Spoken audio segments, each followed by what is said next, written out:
Hi again. So, in this video, we will continue with our exploration with dbeaver, a database manager. So, since we are already connected, let's open our database for our class kato ang ato ang car rental business na database. So, ako na ni siyang giset up sa mga um, other table. So previously we only have our class and car nga table. So kani siya nga view, this is the diagram. So you can see makita na ninyo ang connection with the databases since I have set up the foreign key. So inig open pod nato dire. So naa na dire ang mga foreign keys. Okay? Then let's see sa properties. Okay, so mao ni iyahang tables. Then,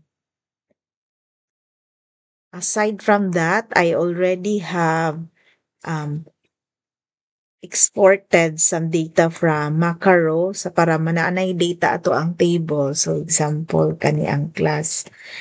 So, mao na ni siya iyahang table. Then, for our car, okay, so gipopulate na nato ni siya.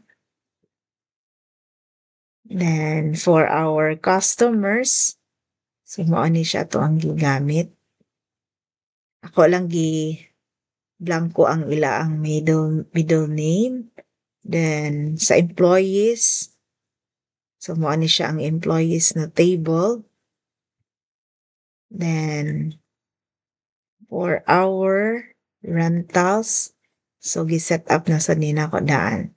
So taking note nga ang kaning mga foreign key dapat ang ilang data based from the data pod nga naa sa example kaning employee ID dapat existing siya diri sa employees nga table, then customers nga table ang customer ID.